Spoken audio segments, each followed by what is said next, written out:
Stuck in the Middle with you.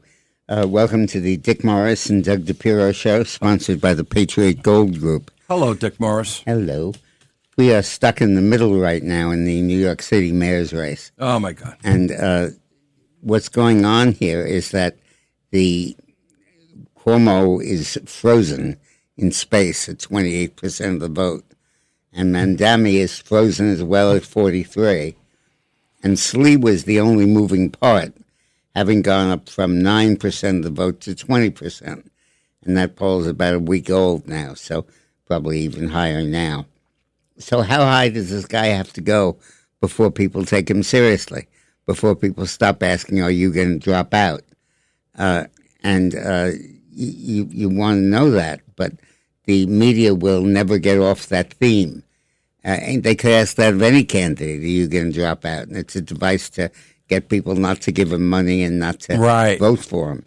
And it's totally phony. And the idea that he's going to drop out when his vote share is doubled. Never happened. And Cuomo's not going to drop out, even though his vote share is static. And Mamdani, obviously, is on track, he thinks, to win. But now, I have my theory. I have a theory here. I don't mind. Excuse me.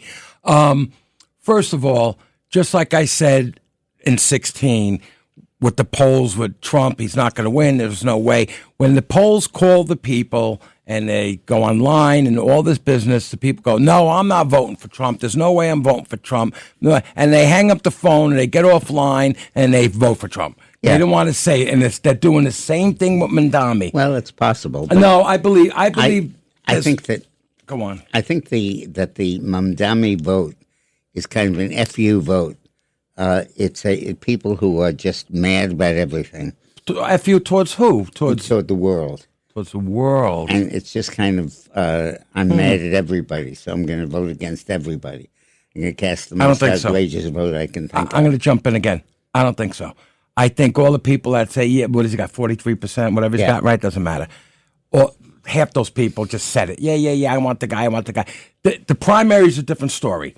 They voted for him because they didn't like Cuomo and blah, blah, blah. But when people start to realize this guy's really going to... The problem is those people that aren't going to vote for Mamdani might vote for Cuomo or just stay home. But if people realize that this Curtis is great, he's got... He could win. He could actually win. I think that New Yorkers are getting ABC. What do you mean? Anybody but Cuomo. Yeah, that's good. And you look at the guy's record. You look at the nursing home scandal where he voluntarily moved 12,000 people from safe hospitals to nursing homes, which were death sentences, basically. And he could have sent them to Javits and the ship. On the ship, yeah. Mm-hmm. And I think that, and then the ongoing seems everybody who walked into his office was a potential sexual harassment thing. Something like that. And I think that New Yorkers, there are a whole lot of people that just won't vote for Cuomo.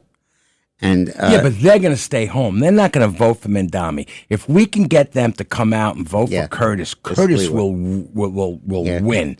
He will win. This is such an example of a candidacy that is being torpedoed by the media saying he might drop out. And he's obviously not dropping out. There's no way he's going. He's running hard, and he's running fairly successfully. So we need to see what's going to happen. But I don't think dropping out is in the cards. First of all, he absolutely not. He's not dropping out. No matter what they offer him, it doesn't matter. He's not. And I talked to him earlier. He might call in. We might get lucky, and he's on a bunch of interviews right now. He might get lucky, yeah. No, it's an honor to have him. The guy's a tough son of a gun. You know what I mean? He's the one guy. He's going to be another Rudy. And Rudy endorsed him. You know Rudy, he'll be talking to Rudy about things, when he becomes mayor. This guy will do the right thing. I'm telling you. You just got to realize so many people say he can't win, so they're not going to vote. People that like him. Yeah. Right? But if they think he could win, they're going to vote for him. It's not that he's a bad candidate, he's a bad guy. Yeah. They just think he won't win. Well, again, it's not like they might vote for him because he might win and they might be in line for a job or for a benefit. It's they want to be sure that Mamdani doesn't win. And New York stays strong. Yeah, well, and I think that makes sense. I was talking the other day about the elections coming up in 26, the off-year elections, the midterms. And I said that I think the election is fixed, rigged. And everybody I say it to says, you mean the Democrats are going to do that again? And I said, no, the Republicans are doing it. We're rigging the election. When you combine... Explain, Lucy. When you combine the rapid and massive deportation of illegal immigrants with the with at the same time the Supreme Court very likely agreeing with the Justice Department that race-based districts are unconstitutional, and you combine that with the whole demographic with the redrawing of congressional lines in the middle of the decade, when normally they're only done at the end of the decade, and all of those elements are really stacking things up to a Democratic defeat, a Republican victory in 2016. The lines of the House districts are being changed, and it transforms a lot of seats that are marginal seats into solidly Republican seats. And I'm a little worried that Trump's people are so confident because of the reapportionment that they're not doing a great job in the campaign. That they're kind of saying the fix is in, we're going to pick up another 20 seats because of race-based apportionment. So sit back and have a martini. We're going to pick up another 9 seats by the new district lines. Interesting. There are a whole lot of seats we're going to pick up eventually because illegal immigrants being thrown out of the country. And ultimately, I'm worried that they're kind of relying on that rather than really being hell-bent about the election in 26. When you look at it, it used to be that clearly the Republicans were more passionate than the Democrats. But I think Trump is making the Republicans more complacent, more laid back. And I think that the circumstances that are making the election increasingly a foregone conclusion. Almost, you talk about a lot. You talk about when a president does something great, he doesn't have something to work on for his campaign next. Like, yeah. I forget how you put it. Yeah. You know, it's kind of the same thing, sort of. Well, no, but in this case, it's more a question of Democratic Republican overconfidence. Where they get complacent. Yeah, complacency, and ultimately not paying that much attention to it. But I'm worried about it beginning with Trump. In my conversations with him in the last couple of weeks, he's been less and less focused on 26, and he's more focused on the peace deals, the Gaza thing, well, that is pretty important, though. It sure is, but ultimately, where his attention is, the policies are. And I'm beginning to feel there's a lack of attention to 26. Well, that's where Dick Morris comes in. Yeah, well. Seriously. It's to holler at him and tell him that this could and not even him. We got to get to all the other candidates and, you know, do what you do. You make your calls. And I got to say one thing. Dick will make a call, he hasn't in the last couple of weeks, to a candidate or whatever, and they listen to him. Just recently, I'm not going to get into what you just did, somebody said, oh, this can't happen, blah, blah, blah, this other stuff. And Dick picked up the phone and called somebody up, and they said, oh, whatever you say. It's really amazing the power you do have over, I shouldn't call it power, the influence you have over so many people that really respect, you know what I mean? I mean, he's crazy. He's like a Rain Man, but he really is a genius. So Trump has decreased the illegal population in the U.S. by 2 million people. There are 2 million fewer illegal immigrants living in the United States now than were just 7 months ago, 8 months ago, when he took office. 515,000 of them have been deported, but another 1.6 million of them are self-deporting. They're looking at the landscape and they're saying, this isn't very hospitable. And let me take the free ride and $1,000 before they throw me out. That's right. Also, and also, more importantly, if I do it voluntarily, I'm allowed to come back in.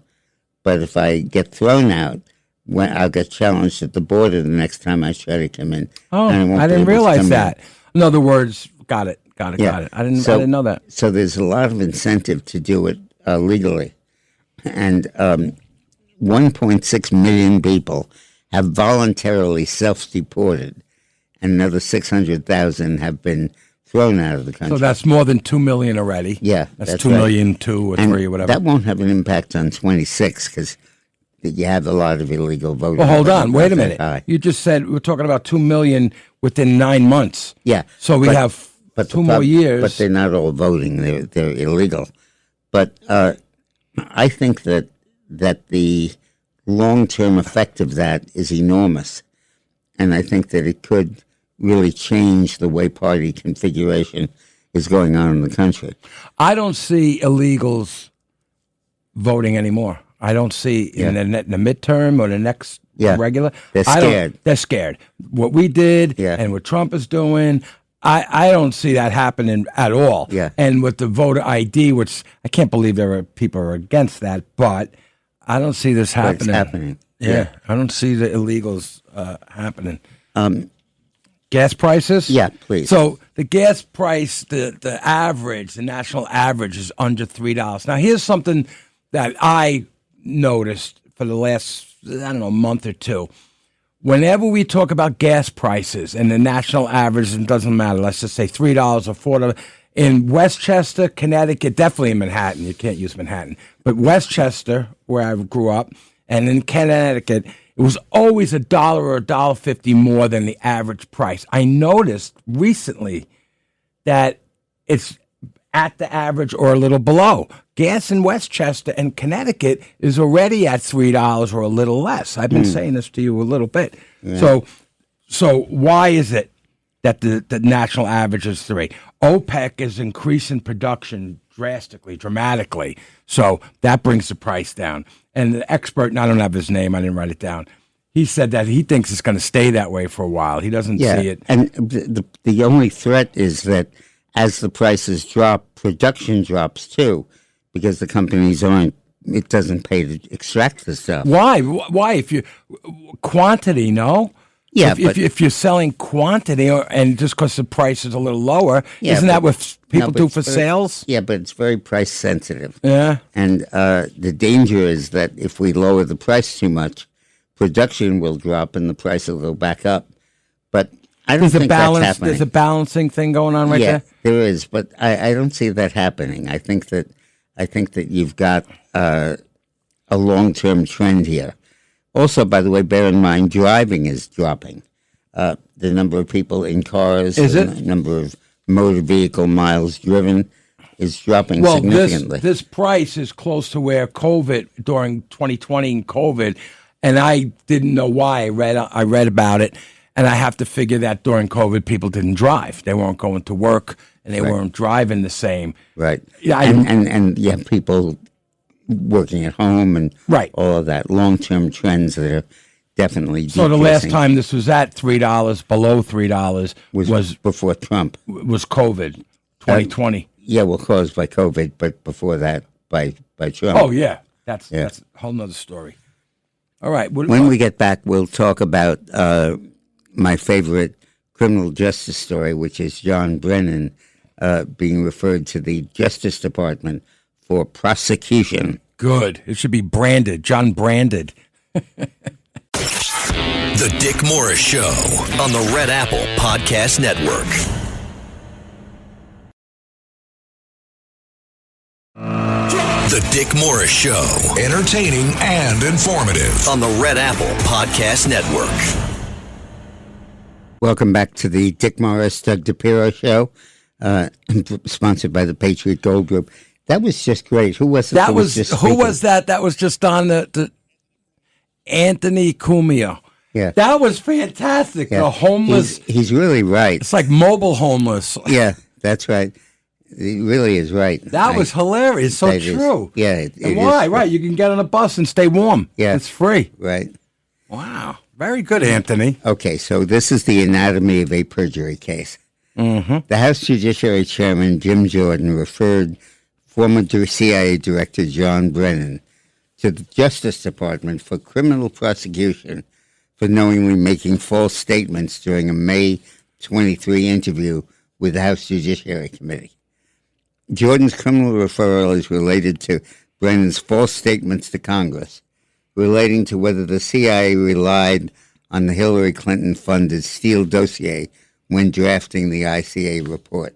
What this was that right as Obama was taking office, the CIA prepared a memo explaining the case that Hillary Clinton that Hillary Clinton funded the dossier. The dossier, and and Brennan came before Congress, and he made numerous willfully and intentionally false statements of material fact contradicted by the record.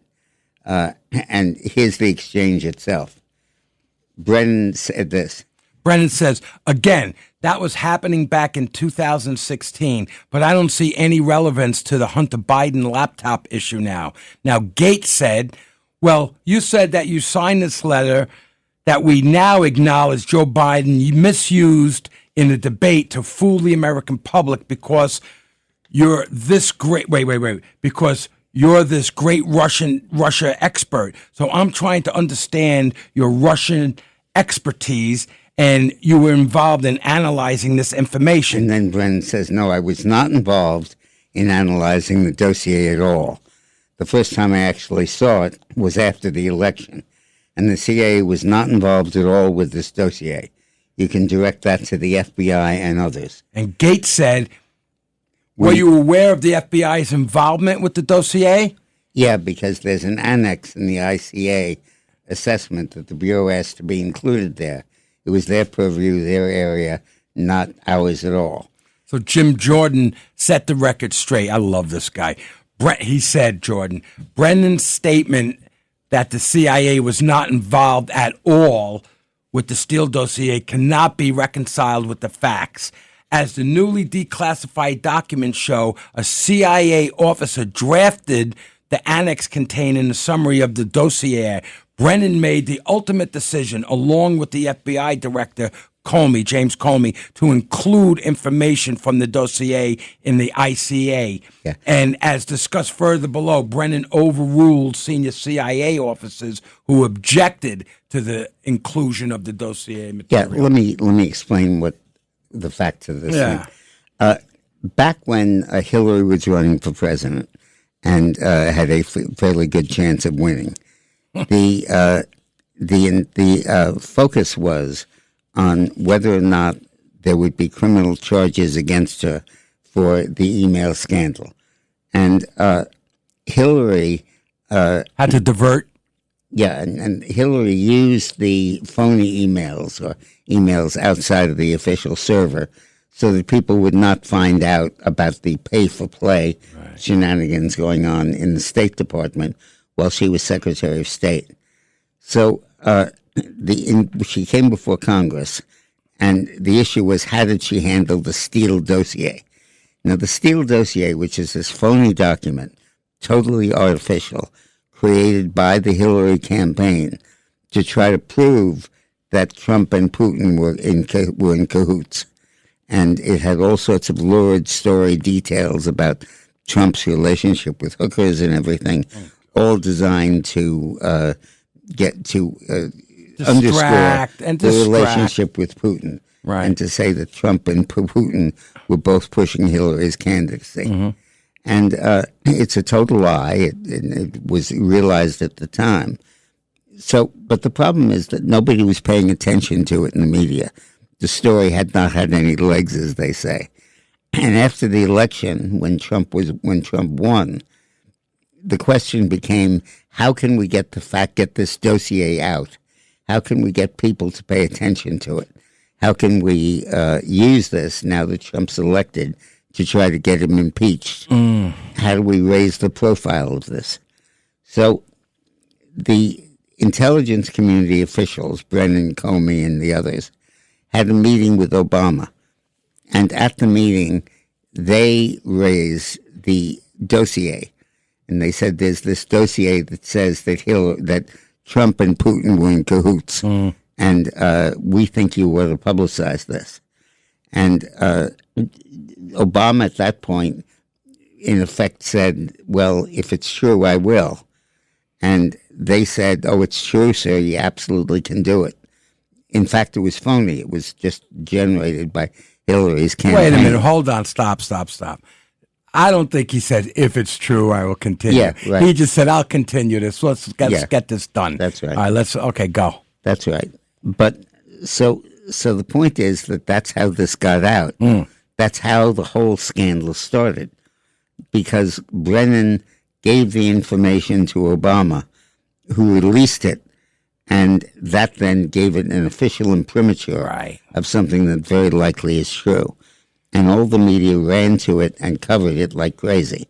And that led to the whole Russia stuff. And 2 years of monopolizing Trump's time. With Adam Schiff. Adam Schiff for brains. Yeah. Constantly said, I have people, I know people, absolute, and never came to be. Right. Here's the other thing. A lot of people say Obama's not going to spend any time. He's not going to get indicted. Bull. And I'm going to tell you why.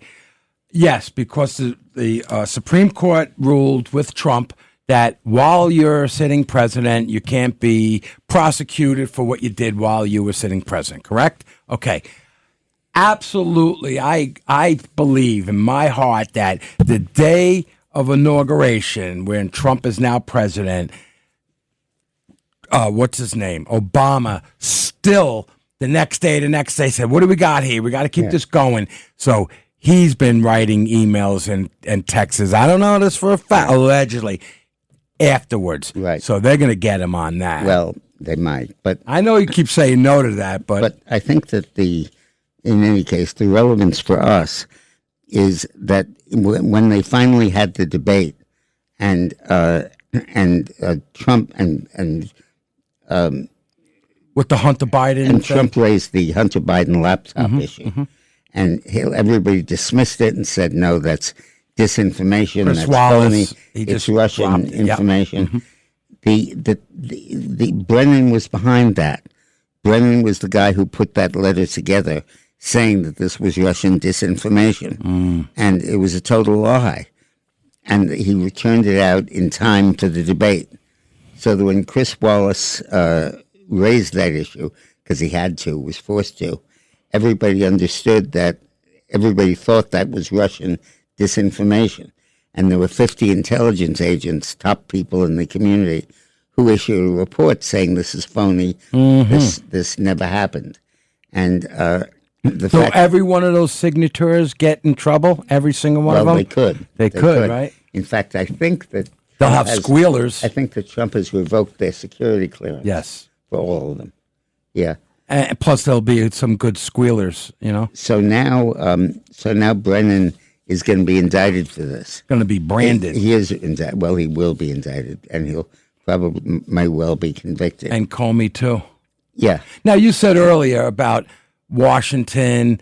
If they do it in Washington, a liberal jury. Yeah, well, who knows that? I think Pam Bondi was talking about, because it's federal, right? Yeah. So she could do it anywhere, can't she? I don't know the answer. Yeah, I think so.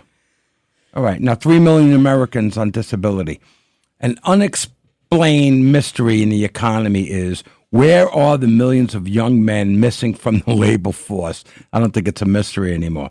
The number of workers classified as not in the labor force understandably spiked during the COVID lockdowns, but never returned to pre-pandemic levels after the economy reopened. How are these workers surviving without income? Sure, they're on the dole. The numbers of people not in the labor force with a disability was flat from the end of 2014 through the end of 2020. Then also began rising in 21. Even if those on disability are in the labor force, the data show that these people are much less likely to be employed. They work fewer hours, they're less productive, and they earn less. 3 million more workers claim to be disabled. In many parts of the country, disability pays handsomely. For a family of 4 in Washington, D.C., total government assistance, both cash and in kind, is the equivalent of a job paying at $120,000 a year. It's a lot of friggin' jack for not doing anything.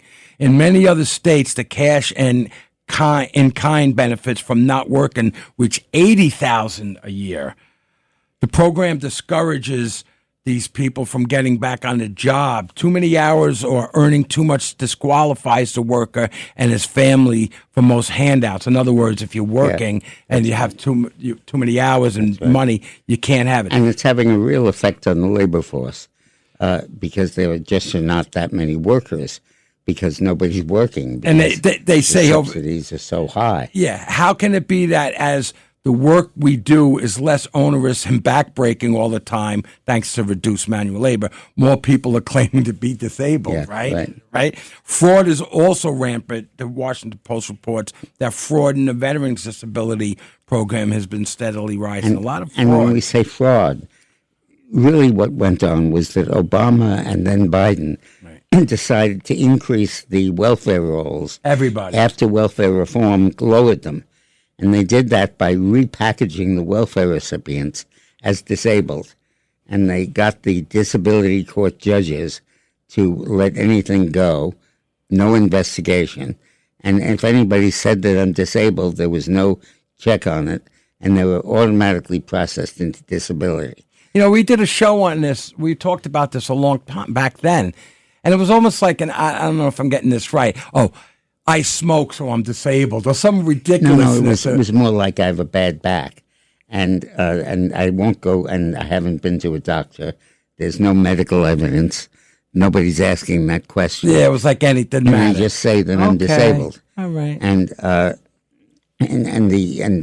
basically they transferred the welfare rolls to the disability rolls. Mm-hmm. Disability pays better than welfare, and with means tests on welfare after the Clinton reforms, it was easier to get somebody on disability. So now we have a significant portion of the labor force, young, strong, healthy, often men, sitting home watching TV. Yeah. Well, this is one reason why younger people are turning Republican also. They're seeing this happening as money comes out of their paycheck. And this is one of the reasons we talked about this a while back. All right, you're on, Dick. So 26% of New Yorkers say they would consider fleeing the city if Mamdani wins. 26%. That's not saying that there are moving vans outside, but they would seriously consider that. That's a lot. A lot. And when you look at New Yorkers who are employed, who are in money, who have any kind of income, the percentage is much higher. Mamdani, if he's elected, would completely bleed out of the city any money that exists. People would leave, they would flee to other states, and businesses would not come here. So the question in the poll was, would you consider moving out of New York City if Mamdani is elected mayor? And 26.5% said yes. And 39% of the people in the poll believe Mamdani is a threat to the future of New York City. So why are people voting for him? And I think the answer Please answer that. Yeah, there is no definitive answer now.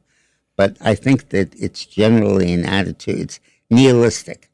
Nihilism is the philosophy of nothing is right, nothing matters, nothing is accurate, and everything I don't know what that means. Wrong. I have no idea what you just said. I know what nihilistic is, but I don't understand what that means. Well, it's saying that nothing makes any difference anymore. Oh, I see. It doesn't matter what I do or anyone else does. Nothing's going to change. Nothing's going to change. And nothing is nothing. And I'm just not going to follow politics. I'm not going to be involved in it. And that moves to my vote doesn't matter. Yeah. That's where that gets to. That's right. And I think that the people, and then there's another attitude, which is they can all go fly a kite. They can blank themselves. Who's they? Do you mean the people are saying that aren't going to vote or will vote for? We're going to vote for Mamdani. This is why, once again, you're bringing me back to what I said before. This is why I don't believe the polls of 43%, whatever he's got. I don't believe it. I think that people are going to go out and vote for Curtis. I'm hoping Curtis, but they're not going to vote for this man. He's not getting 43%. There's no way. that was just a poll, and the people just, yeah, sure, I'm going to vote for this guy, sure, because they're at dinner with their friends. Oh, yeah, I'm voting for him. Oh, yeah. But I'm wondering if there's something else going on here. I'm wondering if they're all kind of very angry, very upset. The rent's too high. The costs are too high. Insurance is too high. Everything has gone up. And they are basically saying, I don't give a damn about New York City. Let it get lost.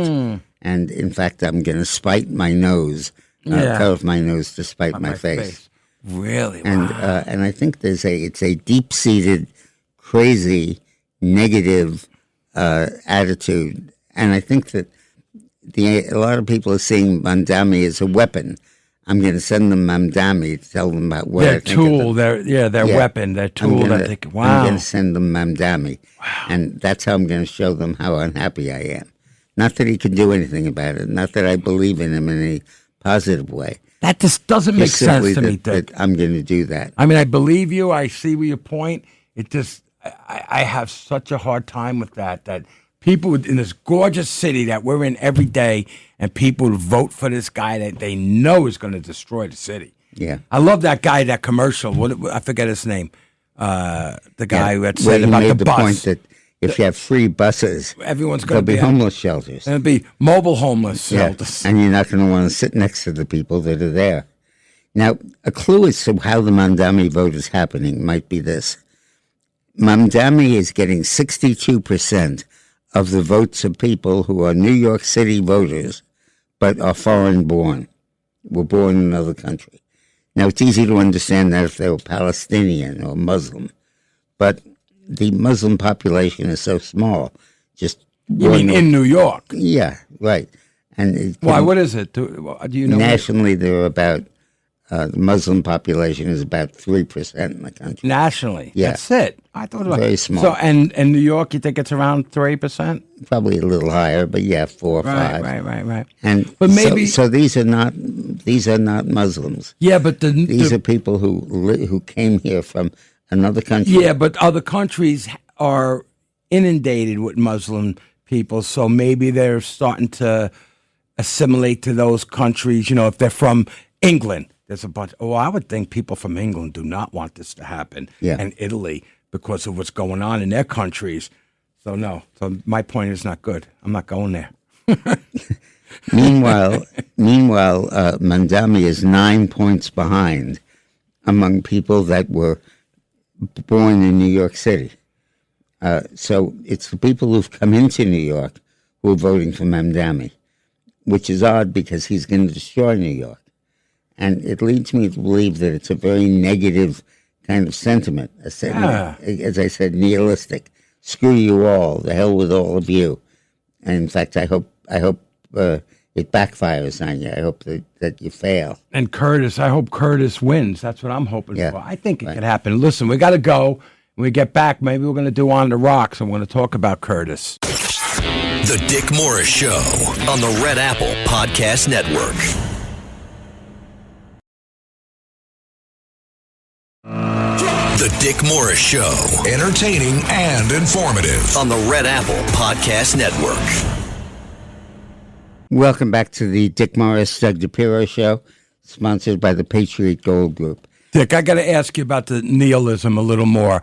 I see, like you said earlier, this is people saying, I don't give a F about anything, or you, or the city, and whatnot. In fact, it's worse than that. But I want to hurt New York. But here's usually, which I mentioned to you earlier, I go, when somebody is like that, I don't care about my family, they usually have nothing to lose. You know what I mean? When you say I don't care about this or that, and especially Manhattan people, they got a lot to lose, don't they? I mean, where are we going here? They may have a lot to lose, but they don't like to think that. And you have what goes on here is that people are saying, I'm going to literally try to.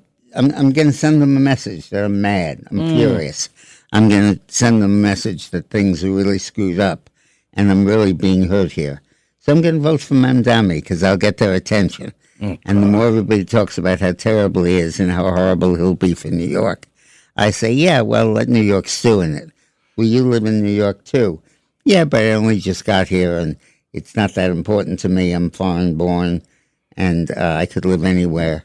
And I'm getting their attention because it's a cry of pain. So, we just talked about 26% want to flee. Yeah. Right? There's going to be another 20% after that. They're going to go, uh-oh, what'd I do? And they're going to flee. You're going to have 30%, 40%. Right. I don't know if that number's ever going to You'll happen. have big decreases in population, particularly among people that make money.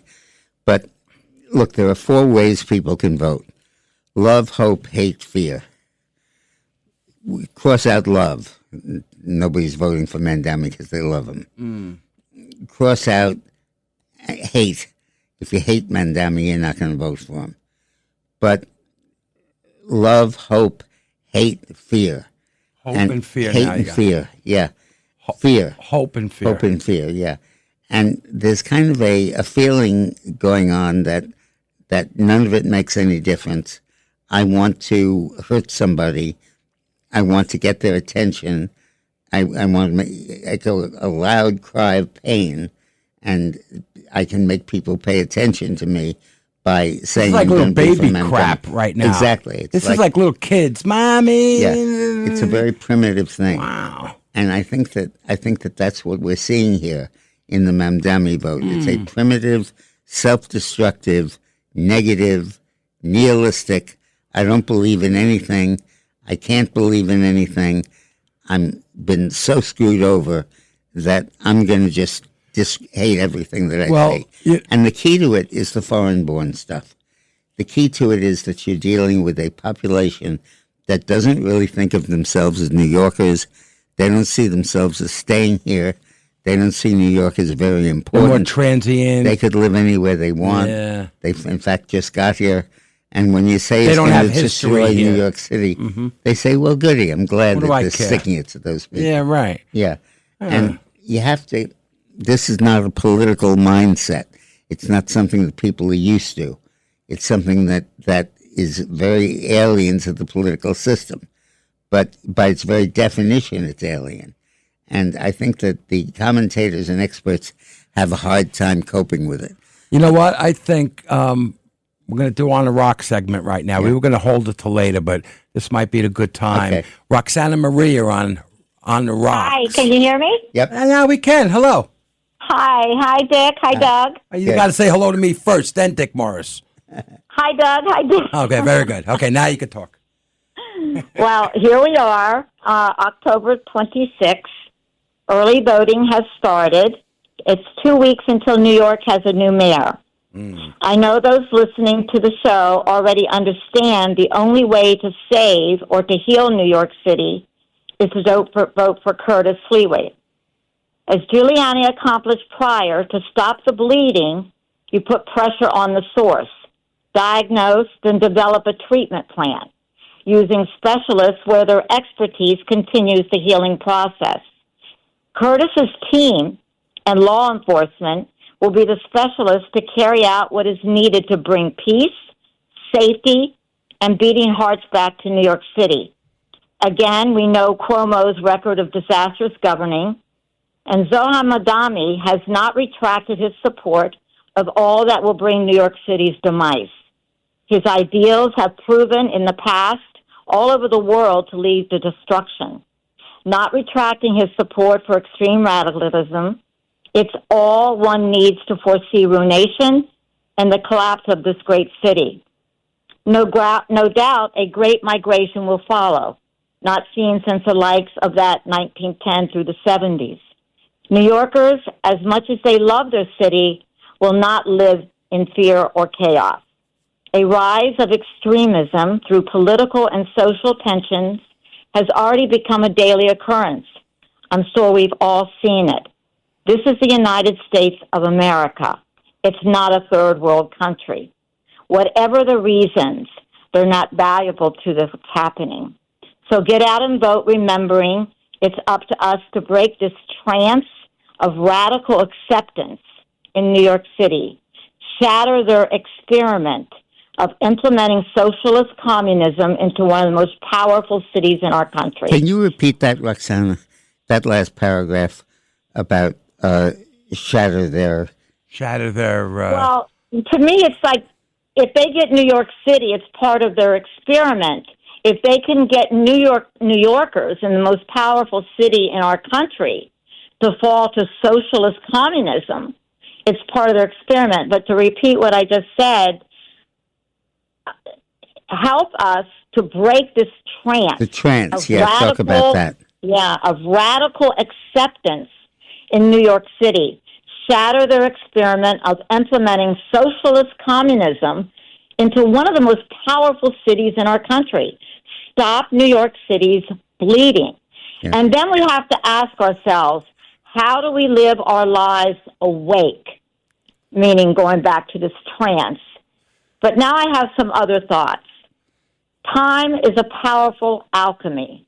It's a metaphor meaning time has the ability to profoundly transform things in unexpected and powerful ways. These words reminded me of President Trump's campaign, quoting that this is the golden age. And he kept this momentum for all that were living in the golden age. And I wondered, what does it mean to forge impossibilities into gold? The transmutation of hardship into wisdom, the refinement of skill and creation. The alchemy, really. Yeah, a crucible for growth, the refining fire, a nonlinear process. Mm-hmm. These are the base of all structures. Taking something overwhelming, traumatic, destructive, realigning, rebuilding, transforming, as Trump did in such a short time. Yeah. And he will continue to do so. And so will Curtis. That's great, Roxana.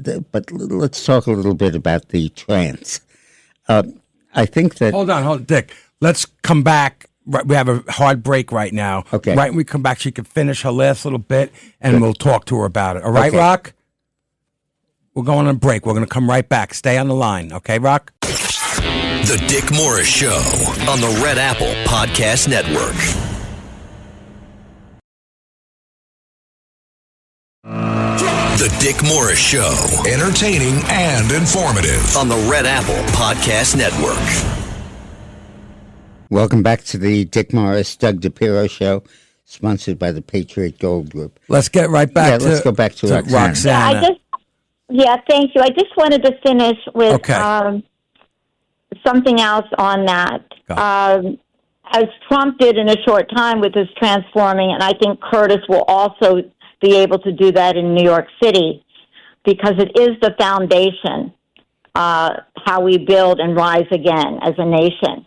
Between stimulus and response, there is a space.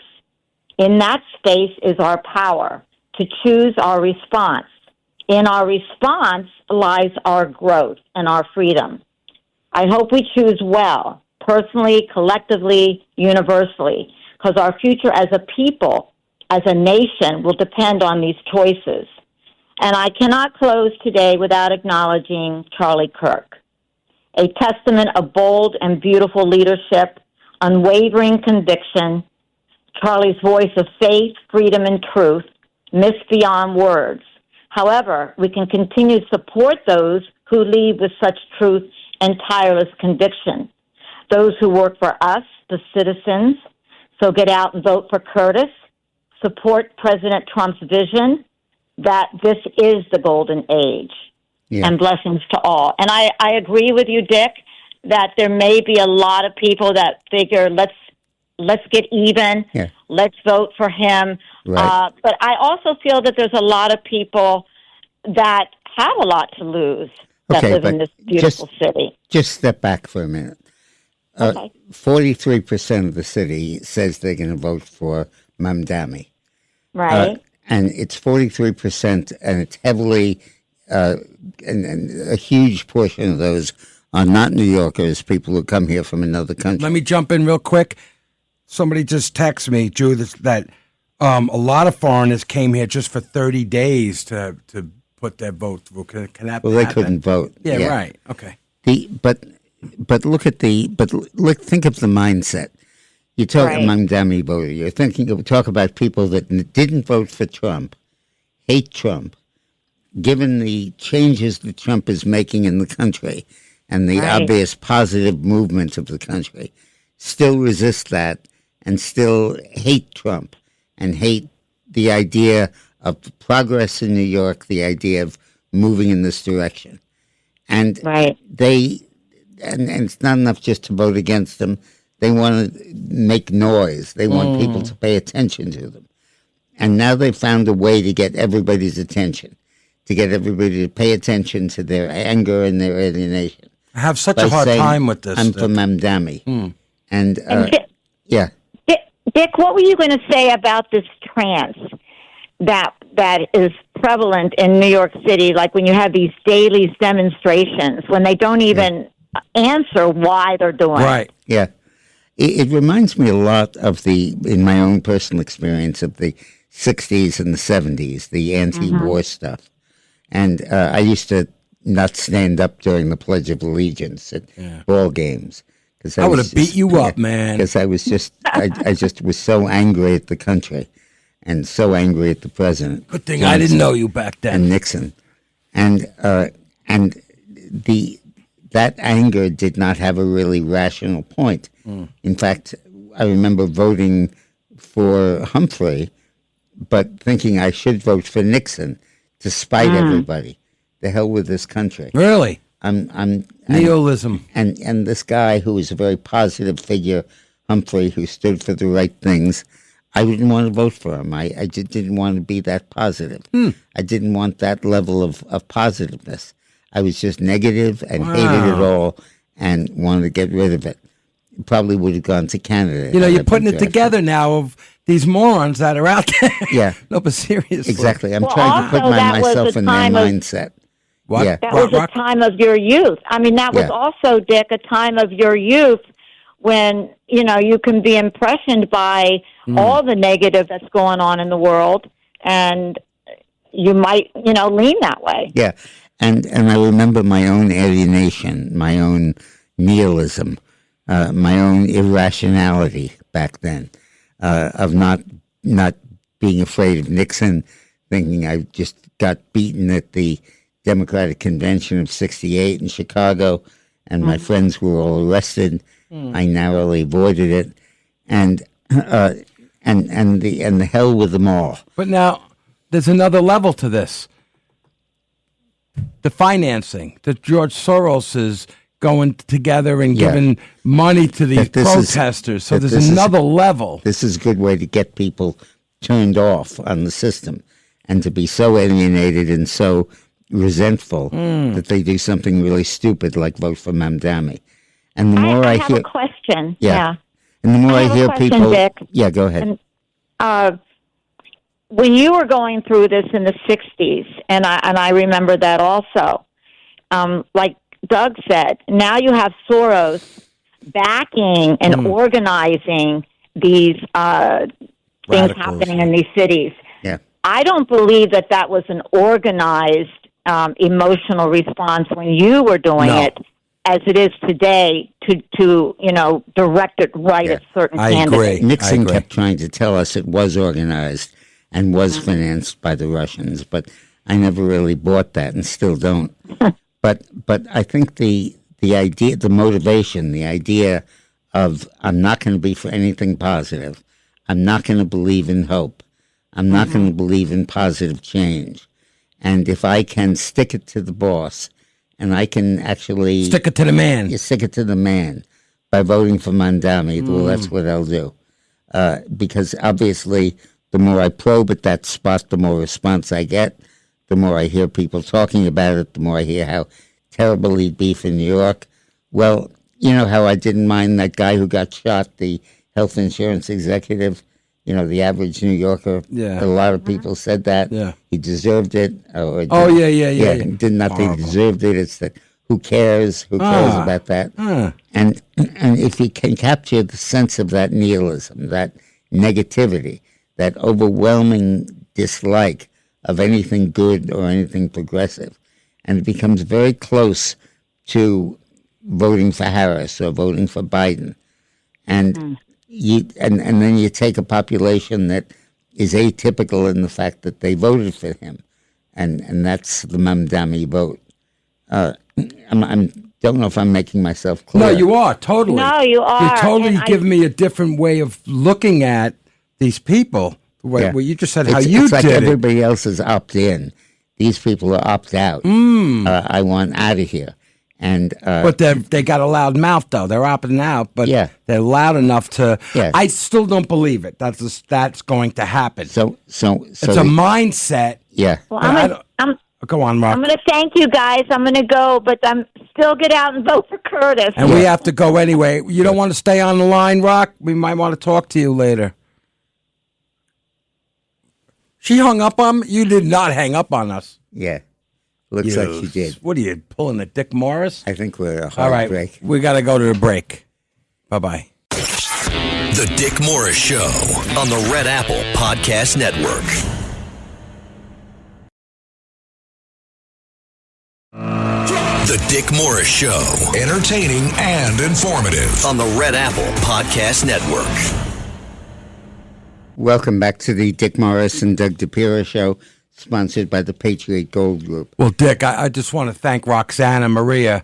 That was amazing, Yeah. Rocky. You did a great job She's wonderful. She is a poet. on the rocks. The important realize that voting for change requires a lot of energy, a lot of commitment, a lot of faith, and Donald Trump called for a lot of all of that.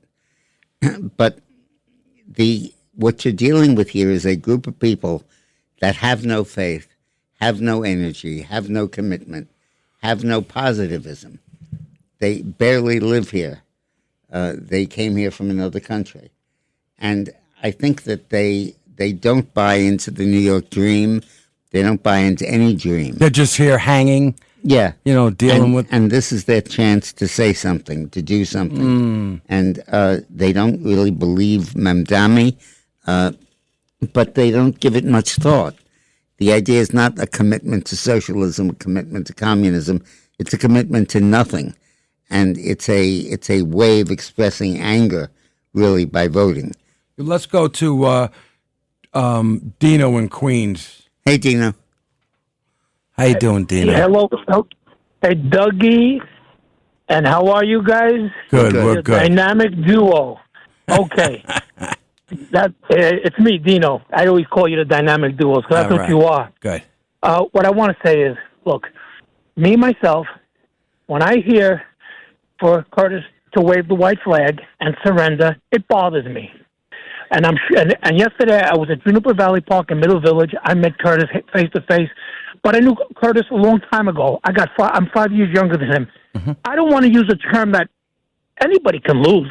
It could be Cuomo, corrupt Cuomo, Mondavi, but I'm voting for Curtis, even if the cards are, even if they're not the right cards, even if it's down, if it's on that little bit of a percentage. I don't care, because it's going to. I agree with you, Doug, what you said before. You don't know what could happen. That's right. New York game, you don't know, Doug, and I agree with you. I love Curtis. I want Curtis to win, and I'm going to tell you something.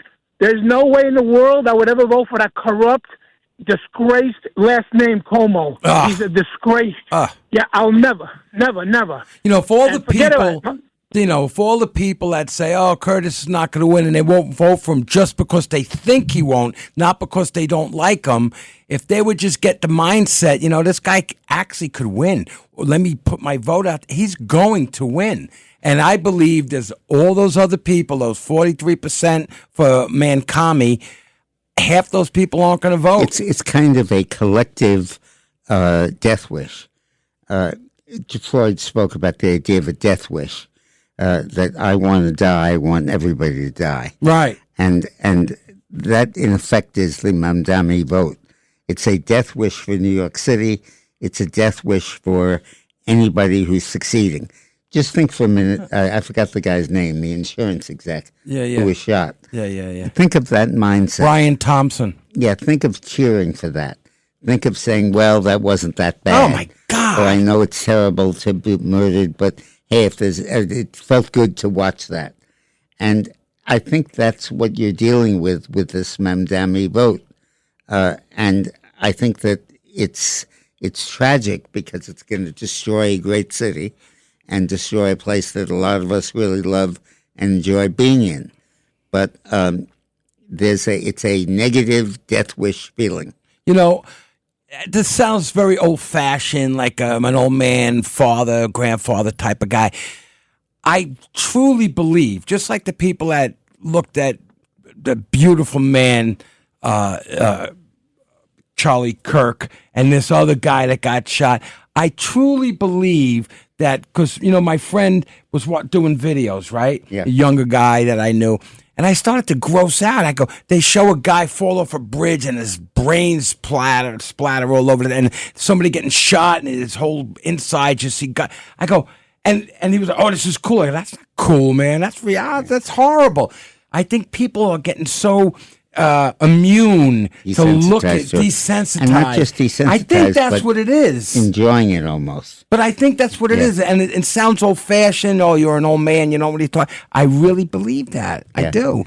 Well, they're in for a rude awakening. Who's them? The voters that vote for Mandami if he wins. You ain't kidding. I mean, the first thing that's going to happen is Trump will take over New York City, and there will be no more home rule in New York. And the home rule meaning the police and the... Meaning we won't be able to control our own destiny. Oh, my God. It's like we don't have a Congress. It's like we'll Right. just have to do what they tell us Anarchy. to do. Yeah, absolutely. New Let's York go guy. to Joe in Brookhaven. Hey, Joe. Hi, Thank Joe. you, Dino. Jasmine. Okay, Joe. Hello, how are you? Good. Good. You got me? Yep. I love the show, and Roxanne, she's great. I loved her segment last week, too, on autism. Oh, great. Thank you. Listen, there's a buzz in the streets, man, and social media. Curtis Slewa is rocking it. I know. The movement, he is rocking it. My kids, 18, they're all watching him on TikTok. Really? He's booming. You got to have a list of Slewisms on TikTok. The kids, they say he's Mr. New York. He's hilarious. They love him. He's getting the attention. He was on Fox and Friends. You glazing me, Zoran. Cuomo's fake energy, Dick. Right. Cuomo's a flat tire. He's a retread. Yeah. He's a baloney skin. He's a we used to call him. retread. He's a quitter. He's a loser already. And he's one and the same with Mandami. Yeah. They're both commies. Cuomo's the guy who locked us all up. Yeah. We forced vaccines. He locked us. He wouldn't let you out of your home. My kid was running track with a mask on outside. That Yeah. was Cuomo. That's communism. Took away our individual liberty. That guy, he called ICE thugs. Come on, what kind of a... He said... I love Joe. I love Joe, that I you're love talking you. about It's the great. social media and Yeah. Curtis really happening. That's great. Thank you so much, Joe. Thank Really you. appreciate it. Boy, that was great. Now, let's go to one more. Benny in Brooklyn. Oh, we're going with Curtis all the way. Hey, Benny. Hi, guys. Hi. Hello? What's up? Yes. Hey, how are you? So I wanted to go over the numbers, see how it's possible for Slewa to win this. And considering, I'm taking the history of 2021 elections, so only 20% of the voters actually vote out of 5 million, and Slewa got 312,000. So, and considering that the Mandani got 373,000 in 2025, and let's hope that's his maximum. So, if we had a higher turnout, let's say instead of 20%, we had 30-40% turnout. There's only about 550,000 Republicans, and perhaps if you include conservatives. So, if Curtis got 50% of the Republican voter base, as well as even 30% of the independent voters, I think he has it in the bag. Yeah. Good. Well, Good. I like your math. I like your conclusion. Thank you. Thank you so much, Thanks, Benny. Benny. So let's talk about ICE. This is great. The new thing in the left is to victimize ICE agents This is horrible. and to try to kill them. Attorney General Pam Bondi said on October 22nd that a plan by Democrats to launch an online platform tracking ICE operations in Los Angeles can endanger the federal agents and expose them to harassment and violence.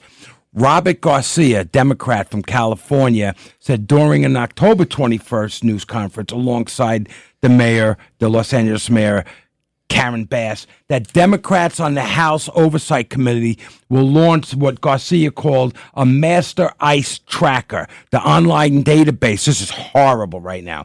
The online database would allow the public to submit and review reports of ICE activities across the Los Angeles area, including videos and other data.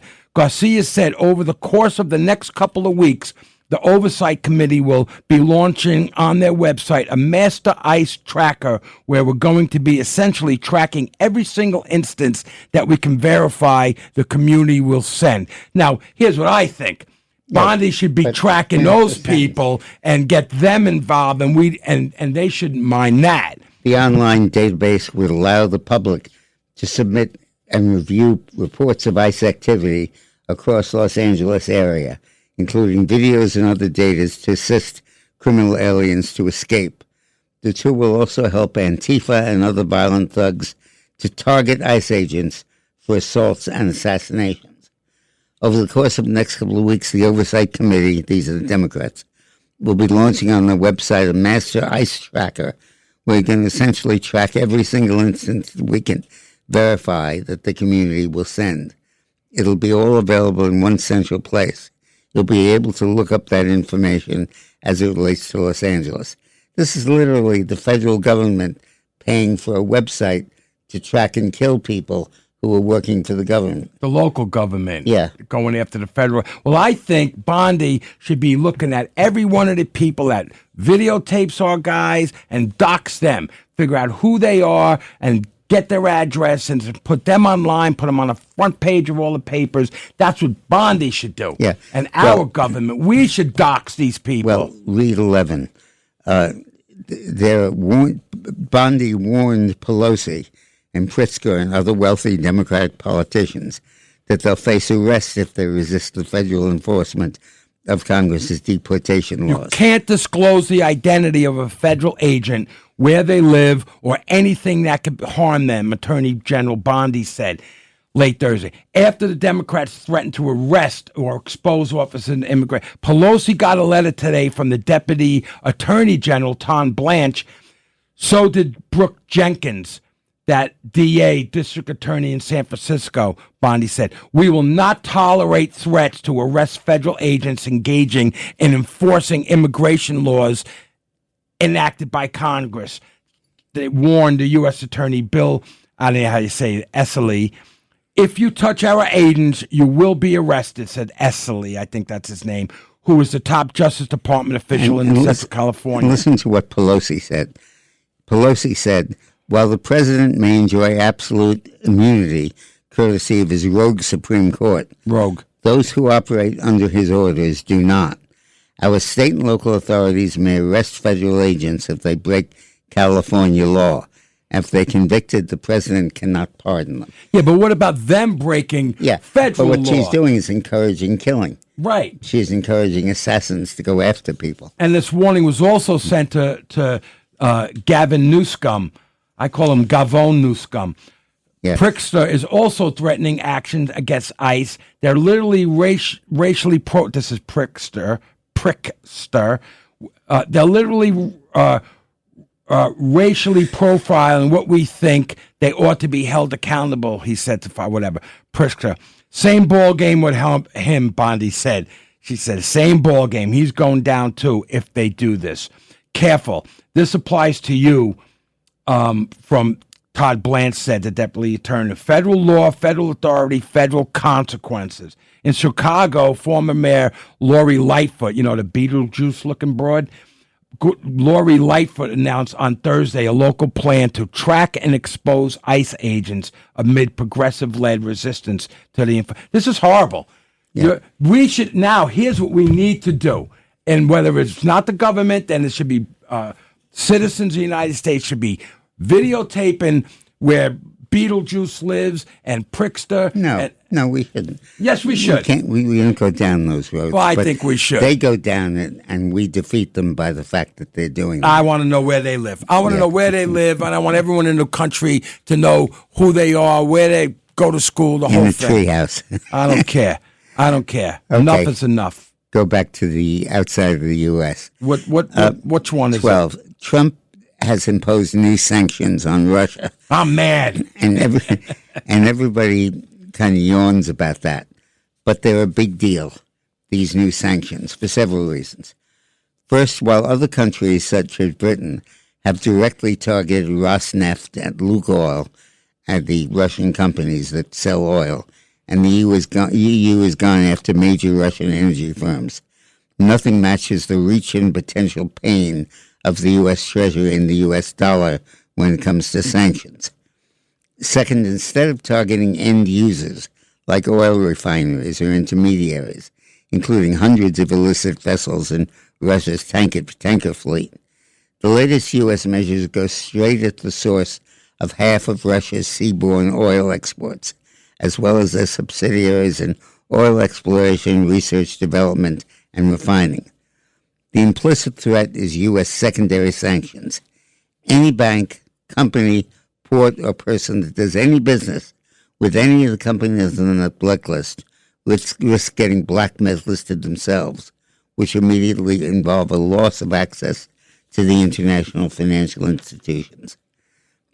What was smart about what the administration did was they didn't go after specific refiners buying the oil.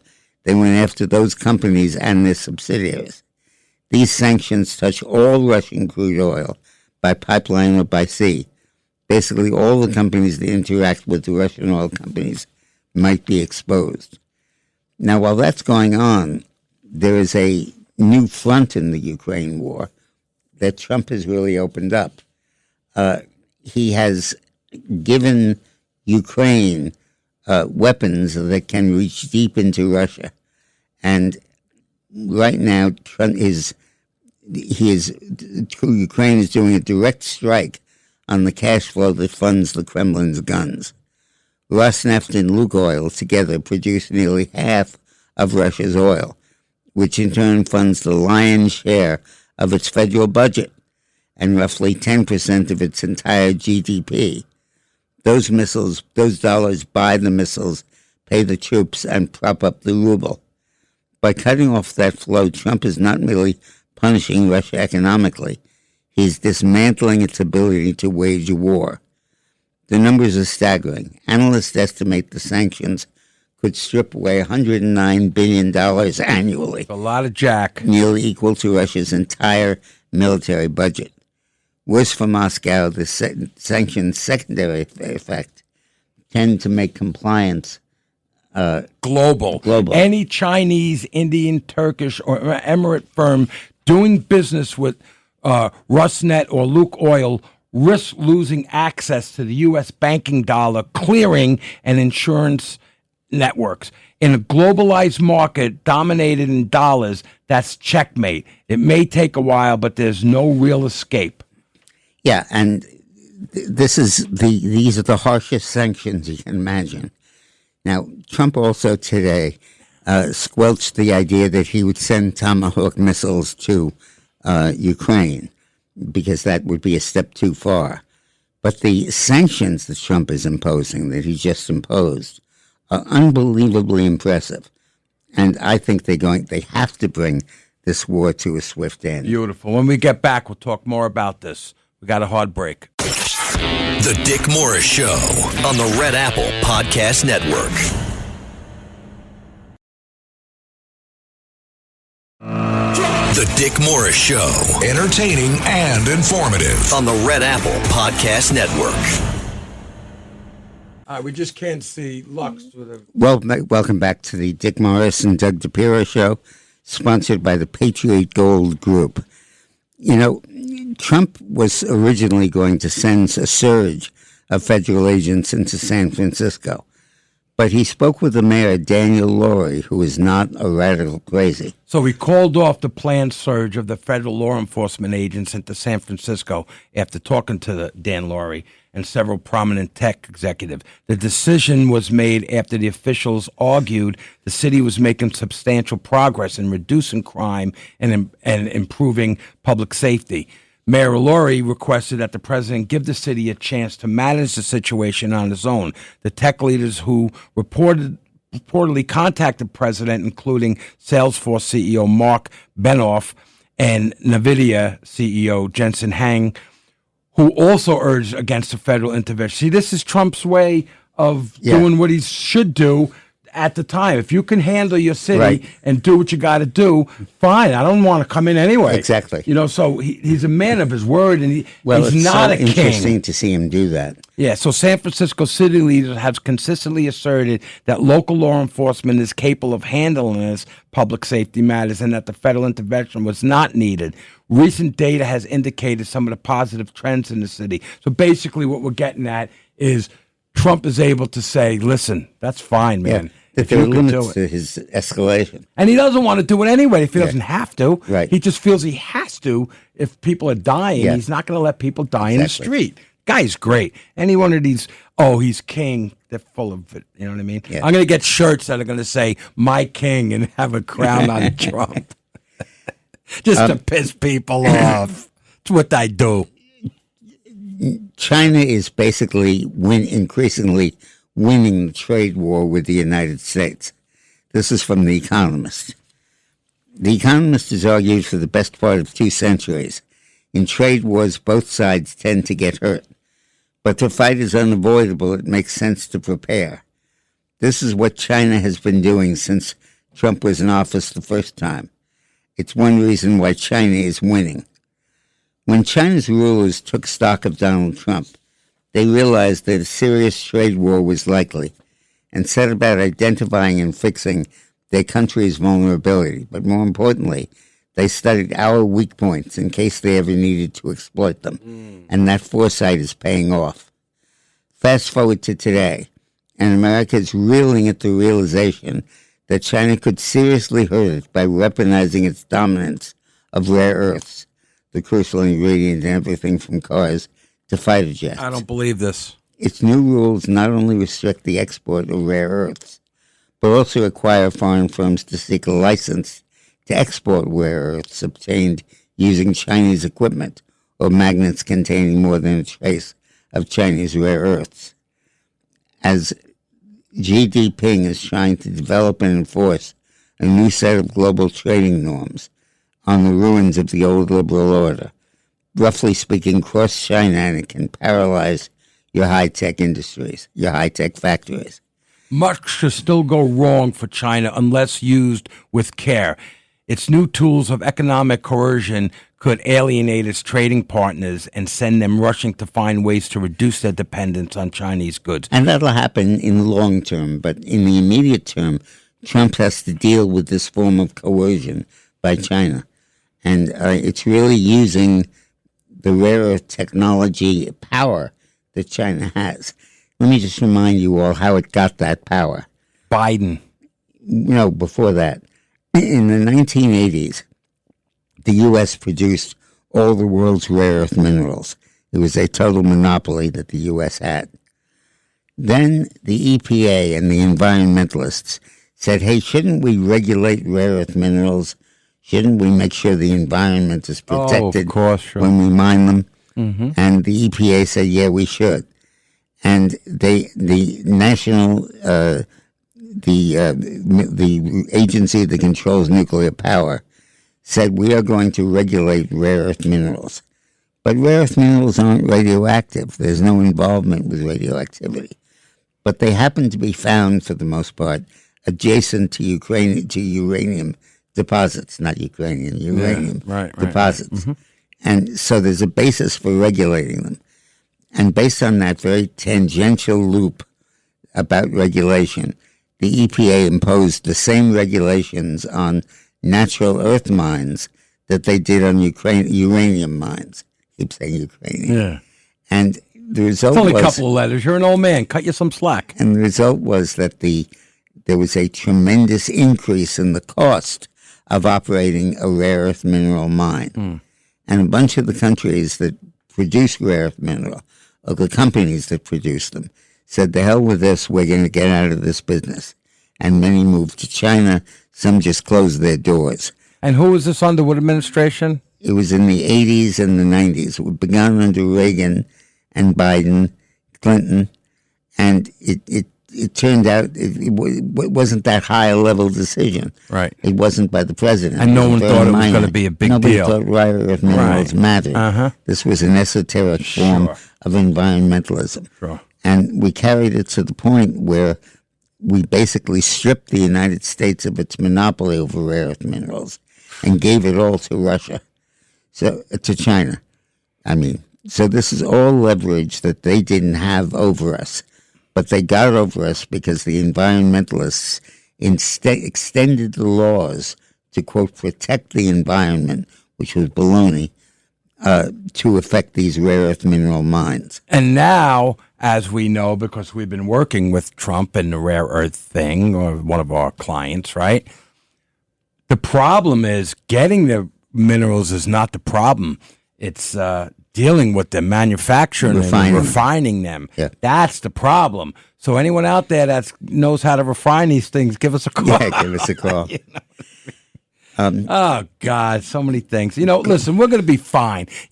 This show is very doom and gloom. We're going to be fine. The city's going to be okay. This country's going to be good. So everyone sit up straight and eat your macaroni today. As Meatloaf said, 2 out of 3 ain't bad. I was talking macaroni, not meatloaf. The country is going to be fine. I'm Italian on a Sunday. The country is going to be fine. The city won't. Yeah, right. It'll be the right. Curtis is going to win. It'll be okay. So we got gain from redistricting. This is good. And the White House launched mid-decade redistricting war. The highest profile. Wow, it took a tongue-tied, huh? The highest profile weapon in Republicans' arsenal so far have been Texas, where they can net 3 to 5 seats. Missouri 1 seat, North Carolina 1, Ohio perhaps 2 to 3 seats, Indiana perhaps 1 to 2. Meanwhile, Florida has gotten less attention, but that's likely to change in the months ahead. DeSantis and the GOP legislature set their sights on the Sunshine State's 8 remaining Democratic House seats. Republicans could very realistically gut 2 Democratic seats for 22R, 60 map, whatever, without causing any of their own members much heartburn. What that means is that the Republicans in Florida could change the maps in such a way that the 28 congressmen from Florida, 22 would be Republicans. Wow. Right now, 20 are Republicans. And they don't think they're going to hurt any of their other Republicans in the other districts. Yeah. That's what they're kind of saying. So I'm kind of wondering if this isn't fostering a feeling of overconfidence by Republicans. Like you said earlier. Yeah. Where they're going to get complacent. They look at districting. They look at the court throwing out race-based districts. They look at the number of illegal immigrants being deported so they can't be counted in the census and the allocation of House seats. And I think there's a certain feeling going on that, hey, the fix is in because of the Supreme Court on voting, the Supreme Court decisions, likely the reapportionment in the middle of the decade and the deportation of illegal immigrants.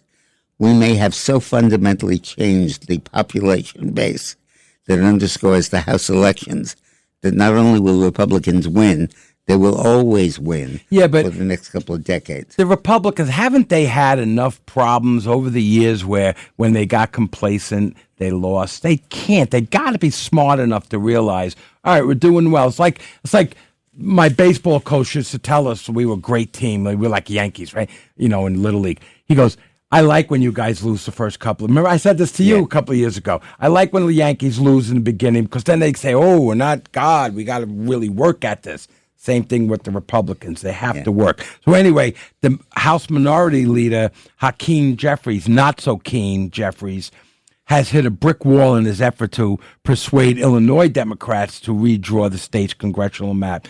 Meeting stiff. It's hard to believe. I want you to talk about this. Meeting stiff resistance within its own party, right?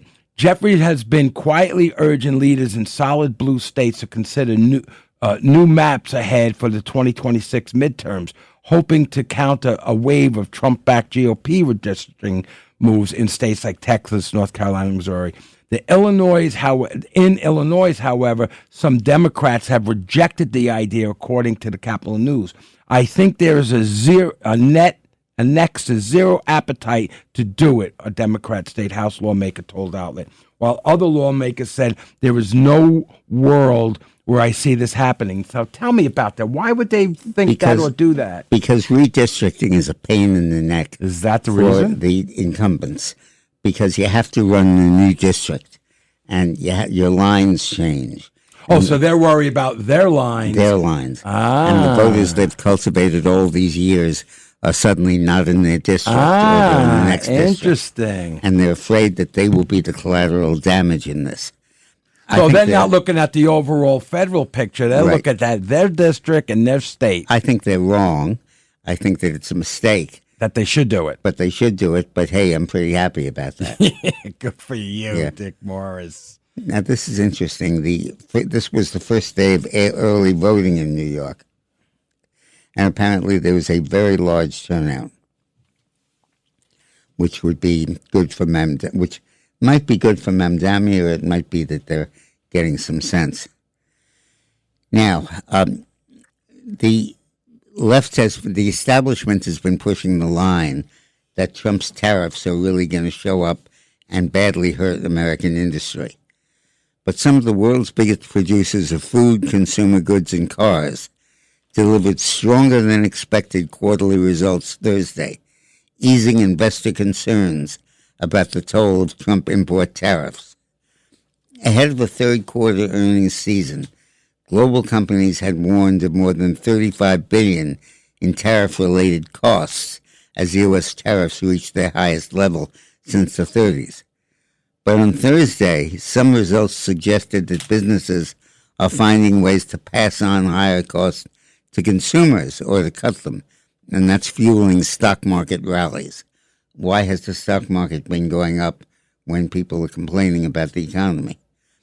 Take Sweden's Volvo Cars. The company's third quarter earnings smashed analysts' expectations, sending its shares up as much as 40%. Gross profit margins rose, but even with that, Volvo is moving out of Sweden and relocating to the United States. In Britain, Unilever, another multinational with a new CEO at the helm, also reported quarterly sales growth that topped expectations. Big rallies in some of the nation's most beaten-down shares illustrate that investors are doing better than had been feared. Out of 78 companies in the U.S. S&P index that have reported earnings so far, 87% have reported earnings above analyst expectations. So maybe the tariffs are not causing that big a problem. On the other hand, maybe it being absorbed by consumers is causing higher inflation and causing some of this Mamdani effect. Now, New York has lost 2 million people in the last decade to other states. Jersey has lost 500,000. Billy Joe was right.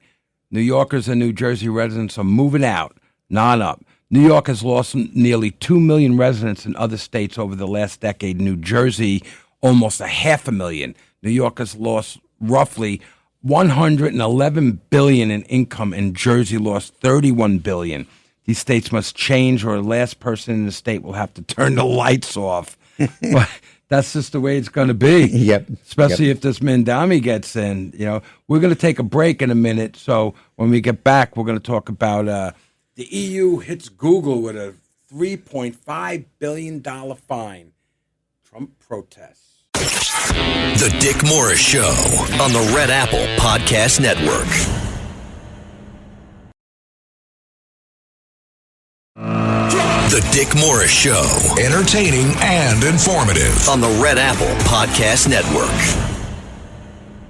What's this show, Dick Morris? I think it's the Dick Morris, Doug DePiro show. And who sponsors and it? Roxana Clark and other people. Yeah. Roxana Maria. Sponsored by the Patriot Gold Group. The EU, which lags far behind in the U.S. in tech, just hit Google with a $3.5 billion fine. Trump said it's because European tech companies can't compete. Apparently, from 2018 to 20, the average cost per click inflation for these companies was roughly 19 to 21. Let me explain click inflation. The more, I had to look this up, right? Because who the hell knows what that is, right? The more clicks you get online, whether it's social media, whatever it is, right? The more the advertisers say, wow, that's a good product right there, or that's a good thing. So I will then put ads on and spend my money with them. So that's what this click inflation is. It took me a while to figure it out. Google has dismissed the complaint as baseless and says it's weaponizing the DMA to protect, that's designated market area. It's weaponizing the DMA to protect a small set of vested interests at the expense of European consumers and business, i.e. Google's far inferior European tech company. So that's what this whole click inflated thing is. Well, it's worth realizing that the U.S. is far, far ahead of everybody else in the EU in terms of technology. And the U.S. companies that are leading the way in doing that are really strong companies. And the power that the U.S. is accumulating as a result of that is enormous. Netflix has dropped 7% in views because of woke videos for kids. I got to say, before you get into this, I didn't realize this. I watch Netflix. I didn't realize about all this woke stuff until we're doing the story. So continue, please. Netflix shares dropped 7% in extended trading Wednesday after the company posted a third quarter earnings miss. Elon Musk, for one, has taken task to X to urge the public to cancel their Netflix subscriptions for the health of their children. The results broke Netflix's six-quarter streak of posting profits. The company did post a profit, though less than expected. The company's stock nosedived 7% this week, shattering a six-quarter streak. This is all based on Netflix programming being woke and aiming at videos, with woke videos aimed at children and movies aimed at children. Yeah. And Elon Musk is really leading the effort to oppose that. Good for him. Now, Mancami calls ICE reckless entities. Yeah, this guy's unbelievable. He's just getting on board with the rest. Democrat candidate for New York City, Zoran Mancami, a self-proclaimed commie socialist, is vilifying immigration and customs enforcement, ICE, agents while vowing to make the city's sanctuary policy even more extreme. How more extreme can you get? ICE is a reckless entity that cares little for the law and, oh my God, it's hard to read this, little for the law and even less for the people that they're supposed to serve. Mancami said during a New York City mayoral debate on Wednesday evening. In addition to attacking ICE, Mancami said that as mayor, he would sever all ties to New York City has with the federal government. Really? How are you going to do that, you idiot? Especially when they provide 36% of your money. Yeah, you moron. Moroff, I don't know, either one. Making the city sanctuary policy even stricter to prevent ICE agents from arresting. Now, hold on a second. Isn't that illegal if you do that against federal agents? So yes, there's the illegality there. It is, and that's going to be a big fight because Trump is saying, and Bondi is saying, it's illegal to get in the way of ICE people doing their job. No one's above the law. Yeah. What we need to be doing here in our city, this is him, is to end the chapter of collaboration between City Hall and the federal government, the commie said. This from a guy. F you piece of garbage. This is from a guy running for mayor in the city that gets 36% of its money from the federal government. And he said we need to end the chapter of collaboration between City Hall and the federal government. You know, I'm really excited about this show. Yeah. In a bad way. Now, finally, the government shutdown, which nobody notices, is coming to people's attention because 42 million families may lose food stamp money in the shutdown. Millions of Americans who rely on federal food benefits could be among the next casualties of the shutdown. Approximately 42 million people in the U.S. who use supplemental nutrition assistance programs called SNAP, formerly food stamps, are in danger of not receiving aid come November 1st, when the program's funds are expected to run dry. It requires about $8 billion each month to fund SNAP benefits. So finally, this is reaching the welfare state. Because of the way Congress crafts the budget, neither Social Security nor Medicare nor Medicaid are affected by the government shutdown. So nobody gave a damn. Let the thing stay silent. But now it's happening. Yeah. Now they're finally saying, well, it will affect food stamps. And now the Democrats are finally showing their hand. Well, this also gives an opportunity to show taxpayer where their money goes, and take a look at the corruption that's in it. Also, I don't know if they passed this bill. They want to pass something where you can't buy sodas and sugar stuff with the SNAP program. Well, that's administrative. It's not happening yet. Well, right? it might. They're working on it. Kennedy is working on doing that. Yeah, right. Which makes good sense. Yeah. Now, toy prices show no inflation. This is good for Christmas, for Santa. It's about Santa Claus, guys. It's not about mommy and daddy don't buy you the presents. Santa Claus does. American children may find an abundance of toys under the tree this year, despite warnings that tariffs would push up prices. Toy prices are almost unchanged from a year ago, while wages are climbing. The toy category of the Consumer Price Index rose just 0.2% over the past year, essentially flat compared with overall inflation of 3%. Meanwhile, the average hourly earnings are up roughly 4% from last fall, giving households more spending power heading into the holidays. Earlier this year, trade groups and executives warned that tariffs on Chinese imports could trigger toyflation, they're calling it toyflation, or even Christmas shortages. Oh, that's like the Grinch guy or the other guy. Those fears have not come to pass. Prices are steady, store shelves are full, and manufacturers like Mattel say the biggest shift has been logistical. Retailers are ordering smaller batches and relying on domestic warehouses rather than importing. This is pretty good, actually, that they're doing that, right? So there's a serious positive to this. The modern holiday shopping season has also stretched longer. Retailers, they do Easter now. Yeah, right. You're going to have Easter in January, Easter right? Bunny is losing ground to the, and October. to the Halloween ghost. Yeah, and the Christmas spirit. in 4th of July.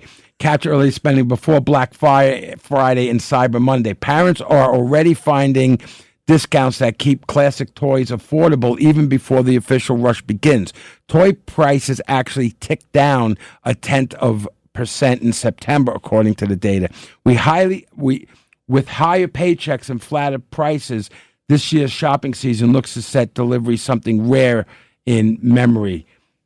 More gifts for less strain on the family budget. That's pretty good. And they have Black Friday and then Cyber Monday they added too. Oh, wow. Oh, that's another thing all of a sudden. What's Cyber Monday? I don't know. I think after Black Friday, because they got to just hype. Yeah. They got to come out, hurry up, run to the store. How about these people that stand online or the night before? For what? What are you getting when they rush through?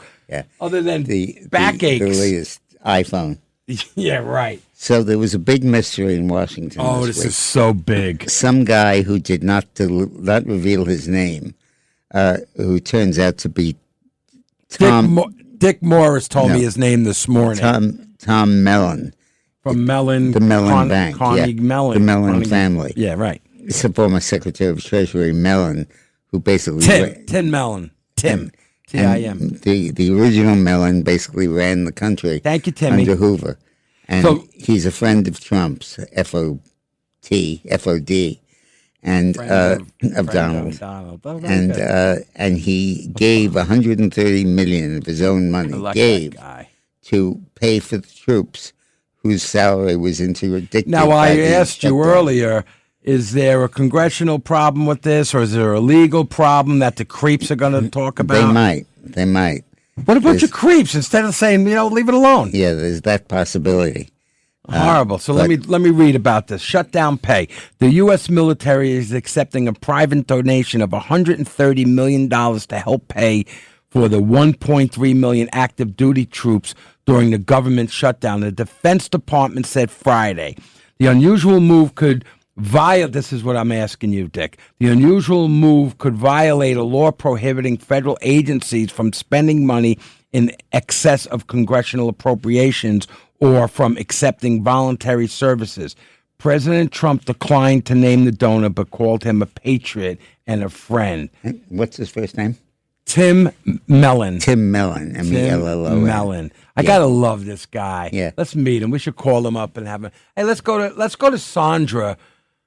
Oh, we got a break, and then we'll go to Sandra. Okay. The Dick Morris Show on the Red Apple Podcast Network. The Dick Morris Show. Entertaining and informative. On the Red Apple Podcast Network. Welcome back to the Dick Morris Show with Doug DePiro, sponsored by the Patriot Gold Group. We're going to go to Sandra. Sandra, yeah. But first, before we get into it, Sandra, we're going to talk about the renovation. I haven't been working with Trump as much lately because of obvious reasons, right? He's the president of the United States and he's busy. I'm going to talk to him about maybe getting in there and doing some murals or, maybe do some designs for him. So what do you say, Sandra? Well, here's what I wanted to say. John Adams, the first president to live in the White House, he wrote a letter to Abigail, and he prayed that only honest and wise leaders would rule under this roof, think not of themselves, but more of the nation's future. So in the same spirit, President Trump, born with this remarkable gift for building, has undertaken this great restoration as a legacy, not for his own enjoyment, but as a gift for America. Right, because it won't be done by the time, he'll be gone by the time. Also, Trump doesn't go to these events. Right. Yeah, I mean, he doesn't care about state dinners and stuff. He's steak dinner, but not state dinners. Well, he would rather eat a burger. He'd rather have a burger. Trump Grill, yeah. Let me tell you, by the way, I have to say this. The Trump Grill is unbelievable. If you go to the Trump Tower and go down to the grill, it's unbelievable. Get the salmon with the extra stuff we always get. We have to disclose that we live there. No, don't tell people where we live. Right. Don't do that. Anyway, Trump Grill. And Trump, he doesn't get steaks as much as he gets hamburgers. Yeah, you know what I mean? That's All right, go on, Sandra. I'm sorry. So it's okay. So it's a testament to his behalf that the White House does not belong to any one man, but to the people. So this ballroom is going to seat 999 people versus 200. It's going to have the same style as the White House is now. Right. And when I think of Mar-a-Lago, look at all the beautiful events he had there. Yeah. So to me, it's going to be kind of the same thing. But the joke is the Democrats who are angry, they're the ones who are going to end up enjoying it. That's the sad part. Yeah, right. No, they won't, because they won't win. You're right, because they won't win. Yeah, right. They won't have the right to invite to state dinner. I have a cute story about state dinners. When I worked for Bill Clinton, I used to think it was steak dinners. When I worked for Bill Clinton, nobody in the media knew who I was because I'd never been on TV. You were Charlie. Not. Yeah, and they used a code name, Charlie, and when I used to call the president. And the media was desperate to get my photograph. They had no B-roll footage. So they were all lined up, and McCurry, the press secretary, said, you have to go to the state dinner, and you have to show your face so that they can get some footage of you. So I very proudly put my tuxedo in a garment bag at home in Connecticut, and Eileen hung the garment bag on the door. So I put my tuxedo in the garment bag. And I get to Washington, and we're about to go to the dinner, and Eileen said, do you have your tux? I said, yeah, it's in your garment bag. And she said, no, it's not. And I said, I hung it in the one thing you hung on the door. And she said, that's not the one we took to Washington. It was just hanging on the door anyway. It's still there. So nice move. So I said, oh, my God, This is very Dick Morris, though, by the way. I don't have a tuxedo. So what are we going to do about that? And you have to have a tuxedo to go to the White House. This is like my cousin dinner. Vinny. Yeah. So we called around, and the other tuxedo places all said we're closed or we can't do it in time. They got the flu. So Eileen got a great idea. She said, why don't you call the hotel we're staying in and see if one of the waiters has a tuxedo they're not using. So I did, and they said, yeah, but it's not your size. They're smaller. They're Hispanics. And it comes up to the middle wrist and the ankle. Like Costello. Yeah, and it wouldn't work. But I had to do it because there was no other place I could go. A true monkey suit. And I had to go there because the media was all hanging out there waiting. I was the last one in the dinner. So it was like 200 people, and I was the 200th. And so we put on my tuxedo. We went to the dinner. We got in. And Eileen couldn't keep a secret, and she told Al Gore about it on the receiving line. And Gore cracks up, just absolutely melts laughing, and then tells everybody. So Hillary said, I know a guy who once had that problem, but he was taller than you, meaning her husband. And the next day I'm in a meeting in the White House, and Gore comes in behind me. And he walks up to me and fingers the lapel of my suit and said, yours? That's kind of funny. I want to see the pictures. We get Yeah. Obviously, you have pictures. Oh, they are. They're all over. That's so great. That's so great. So let's talk to Jimmy in Rockaway Beach. Hey, Jimmy. I'm sorry, there was a serious point behind what I made. Was there a serious point? At Hold that on, time, Jimmy. before Trump did his renovation, we went to an event at the White House with Marsala and Winston Marsalis and Linda Ronstadt. Yeah, right. Wynton Marsalis. Yeah, He's and they great were singing jazz at the player. White House, Uh-huh. but the ballroom was closed because it was a disaster. And we had to have it in a tent outside on the lawn, and it was really gross. Trump knows how to make things beautiful. Yeah, he does. People have a lot to say about him, all the haters, but this guy knows how to make things work, how to build stuff. So I don't care what people say anymore. All right, back to Jimmy in Rockaway Beach. Hey, Jimmy. Hey, Jimmy. Hey, Doug. Hey, Dick. You see the way they say Doug first, Dick? You notice that? You like that, Doug? Yeah, I do like that. Everyone else should use that. Yeah, I know. Nah, I I don't thought it. care. All right, go, man. We got a In minute. any case, I know we're pressed for time, but I want to first, if we could continue this conversation after you're off the air, it'll be great. But we'll start with this. I'll ask Dick a question. Do you know that the two most brilliant political scientists on the planet share the same birthday? And do you know what the birthday is? And you know who one of those persons are? November 28th? That's right. And you know who else That's shares my that birthday. Yeah? Who else? Yes, and that James Alexander shares that birthday too. And Dick Morris. And so- Good. That's Good. right. And Okay. now I want to. So it's obviously Dick Morris is. Go is quickly. We obviously got 30 the- seconds. Okay, can we continue to say after, because this is the most important phone call that you will get on air. I promise you. Could we Okay. continue this after? Stick. we continue this Leave after your number. after Leave you your go on the number air? with the guys. Yes, okay. at the booth. Okay, because I can never get this. I'm telling you right now, it's the most important phone call you're ever going to get on the air. You, Doug and Dick. Here's my Okay. phone number. Leave your phone Okay, my number phone with us. Leave it with the guy at the the studio. That you stay on the line. All right, Dick Morris. Well, It's thank been you. a This was pleasure. fun. It's an Yeah. honor, Dick Morris. It's an honor. No, we had a really interesting show. It was good. And we really had to think about the Mamdani vote. Yeah, and I what think it Curtis. means. I really believe he could win. Yeah. And I want to thank Roxana. She was fantastic. Thank you, Roxana. All right, bye-bye. Goodbye. Bye-bye. Okay, bye-bye. No. Goodbye. Bye-bye. No. Bye-bye. Bye-bye. Okay, bye-bye. Bye-bye. Bye. Okay, bye-bye. Bye. Bye-bye. Thanks for listening to The Dick Morris Show. You can hear The Dick Morris Show Sundays at noon.